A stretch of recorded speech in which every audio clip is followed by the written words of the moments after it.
Hello everyone, class 6 heritage math exercise 8.3 question number 4th of B.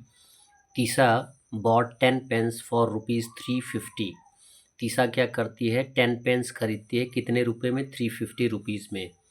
And Monica bought 6 pens for rupees 250 और मोनिका जो है 6 pens खरीदती है 250 rupees में।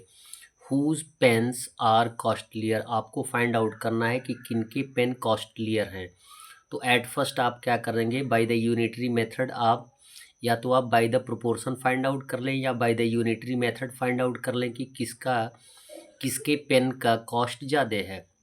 तो यहाँ पे सॉल्यूशन में लिखा जाएगा तीसाज रेशियोज इक्वल हो जाएगा 10:350। उसको हम अब 10:350 है। अब आपको प्रोपोर्शन की बात की जाती है तो आप क्या करेंगे, थोड़े से बड़े कंडीशन में आते हैं। अब आप क्या कर लें, तीसरा अगर 10:30 के रूप में खरीदती है तो एक पेन का रेट क्या हो जाएगा, लिखेंगे so the cost of one pen equal हो जाएगा total number of money by दो होता है टोटल नंबर ऑफ आर्टिकल्स। तो 350 बाई हो जाएगा 10 और 10 से हम 350 को रिड्यूस कर देंगे तो रुपीज़ आ जाएगा 35। यानी तीसा के एक पेन का रेट कितना आता है 35 रुपीज़ आता है। दूसरे कंडीशन में चलते हैं कि and cost of one pen किसका, बाय द मोनिका। यदि मोनिका 6 पेन्स 250 रुपीज़ में खरीदती है तो एक पेन का रेट क्या होगा, तो लिखा जाएगा cost of one pen equal हो जाएगा 250/6। 6 से 250 को रिड्यूस कर देंगे तो आ जाएगा 41.67 पैसे, यानी 41 रुपीज़ 67 पैसे का एक पेन आएगा। इट मीन्स हमें क्लियर है कि एक पेन पे तीसा कम खर्च करती है और मोनिका ज़्यादा खर्च करती है, यानी उसके पेन का रेट क्या है, ज़्यादा है। तो यहाँ पे लिखा जाएगा मोनिकाज पेन्स आर कॉस्टलियर, यानी मोनिका के पेन जो हैं वो कीमती हैं। क्वेश्चन नंबर 5 दिया गया है, one shopkeeper sells 10 calculators for rupees 2500। एक दुकानदार जो है 10 कैलकुलेटर्स 2500 रुपीज़ में बेचता है। And the other shopkeeper sells 6 calculators for rupees 1500 और दूसरा दुकानदार सेम कैलकुलेटर 6 कैलकुलेटर्स को 1500 रुपीज़ में बेचता है। The cost of calculators of first shopkeeper is, आपको फाइंड आउट करना है कि फर्स्ट शॉपकीपर के कैलकुलेटर का जो रेट है वो ज़्यादा है कम है क्या है, to the cost of other shopkeeper calculators.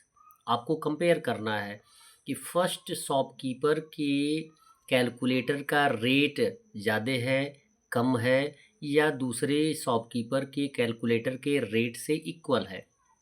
यहाँ पे प्रोपोर्शंस दिए गए हैं। 10 रेशियो आपको एज ए यूनिटरी मेथड भी फाइंड आउट कर देना है या एज ए प्रोपोर्शन भी फाइंड आउट कर देना है। यदि 10 कैलकुलेटर्स का रेट 2500 है तो वन कैलकुलेटर का फाइंड आउट कर लेंगे, और यहाँ पे यदि 6 कैलकुलेटर्स दूसरा दुकानदार 1500 रुपीज़ में बेचता है तो एक कैलकुलेटर का रेट कितने पर बेचता है तो हम फाइंड आउट कर लें। सॉल्यूशन में लिखेंगे the cost of one calculator purchased by one shopkeeper equal हो जाएगा। अब वन की बात पूछी जा रही है तो वन का कम आएगा जबकि 10 का ज़्यादा है, तो हम क्या करेंगे, नंबर ऑफ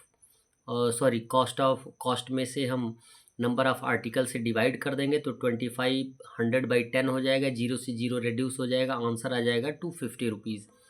यानी जो फर्स्ट शॉपकीपर है उसके कैलकुलेटर का रेट आता है एक कैलकुलेटर का, वो है 250 रुपीज़।